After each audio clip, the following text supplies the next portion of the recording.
میں نے آج تک نہیں دیکھا کہ کسی مردے کو سفید رنگ کے علاوہ کسی اور رنگ کا کفن دیا گیا ہو، کالے رنگ کا، نیلے رنگ کا، پیلے رنگ کا۔ حالانکہ شریعت میں جائز ہے، کوئی سیاہ رنگ کا کفن دے دے جائز ہے، نیلے رنگ کا کفن دے دے جائز ہے، لیکن حضور کا ایک فرمان کہ اپنی مسجدوں کو زینت سفید رنگ سے دو اور اپنے مردوں کا کفن سفید رنگ سے دو۔ سفید رنگ سے کفن دینا مستحب ہے، لیکن اگر کوئی اور رنگ سے کفن دے دے تو وہ بھی جائز ہے۔ لیکن ہم نے وفات کے موقع پر کبھی اس مستحب کو بھی ترک نہیں کیا، یعنی غم کا موقع ہو تو ہم مستحب بھی ترک نہیں کرتے، اور شادی کا موقع ہو تو صرف ایک نکاح رہ گیا ہے جو سنت کے مطابق، باقی ہماری پوری شادی کی رسوم و رواج جو ہیں وہ ساری شریعت سے متصادم ہو گئی، الا ماشاء اللہ۔ باقی صرف نکاح رہ گیا، تو وہ بھی لوگ کہتے ہیں وہ پہلے جا کے مسجد میں کر آئیں تاکہ یہاں یہ تکلف بھی نہ ہو، اور وہاں پوری ہماری شادی کی تقریب جو ہے وہ ہماری مرضی کے مطابق۔ یہ خاندانی رسم ہے، یہ ہم نے میڈیا پہ دیکھی تھی، یہ سوشل میڈیا پہ دیکھی تھی، یہ ہمارے ایک دوست کی شادی پہ گئے تھے، یہ ہم نے وہاں دیکھا تھا، اور کتنی تہذیبوں کا مغلوبہ بنا کے ہم ایک تقریب کرتے ہیں اور اس میں ہماری خواہش ہوتی ہے۔ ہم شریعت سے نہیں پوچھتے کہ شریعت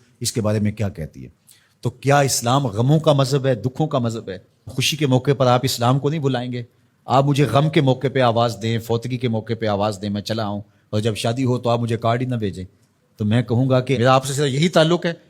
غم کا موقع ہو تو آپ شریعت کے مستحب کا بھی خیال رکھیں، اور شادی کا موقع ہو تو آپ شریعت کی پرواہ نہ کریں، تو یہ تو پھر آپ کی مرضی کا دین ہوا نا۔ جہاں چاہا اس کو پسند کر لیا، جہاں چاہا دین کو چھٹی دے دی۔ کاروبار میں، اپنے طرز زندگی میں، اپنی سیاست میں، اپنی پارلیمنٹ میں، اپنی کچہریوں میں، اپنی عدالت میں، اپنے میڈیا ہاؤسز میں کہیں دین نہیں ہے۔ دین کہاں رہ گیا؟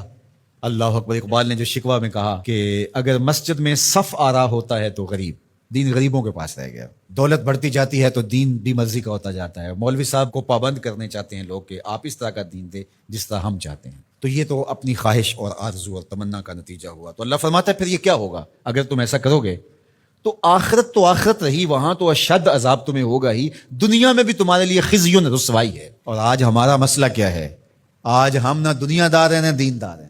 کافر تو سیدھے سیدھے کافر ہیں اور اپنا ان کا نظام ہے اور اس نظام کے مطابق چل رہے ہیں، اور ہم کیا ہیں؟ ہم رادے بٹیر رادے تیتر، کبھی ہم کہتے ہیں ہم مسلمان ہیں اور کبھی کہتے ہیں نہیں ہم جدید تہذیب کے نمونے ہیں، اور ہم اس صورت کے اندر اپنے آپ کو دکھانا پیش کر رہے ہوتے ہیں۔ تو ہماری شکلیں روز بدلتی رہتی ہیں۔ مسجد میں آتے ہیں تو ہم ٹوپی پہن لیتے ہیں، اور پھر ہم ٹوپی بھی وہیں چھوڑ جاتے ہیں، اور میں کہتا ہوں نماز بھی وہیں چھوڑ جاتے ہیں۔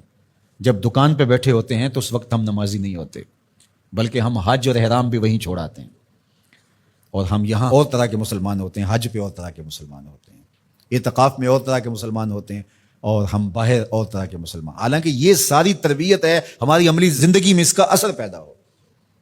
جب سجدہ کریں تو سجدے کا نور لے کے گھر پلٹیں، جب رکوع کریں تو رکوع کا جمال ہمارے ساتھ سفر کرے، جب حج کریں تو حج کا نور ہمارے ساتھ اتر کے آئے اور ہم اس کو معاشرے میں بانٹیں، اعتکاف کا جمال ہماری طبع کے اندر راسخ ہو جائے اور ہمارے اندر جو ہے وہ نور بکھیر دے۔ تو مسلمان کا دین اور دنیا الگ چیز نہیں ہے، مسلمان کا دین اور دنیا ایک ہی چیز ہے، اور وہ اکٹھے چلتے ہیں، اور ان کو جدا کریں گے تو پھر چنگیزی کے علاوہ کچھ باقی نہیں رہے گا۔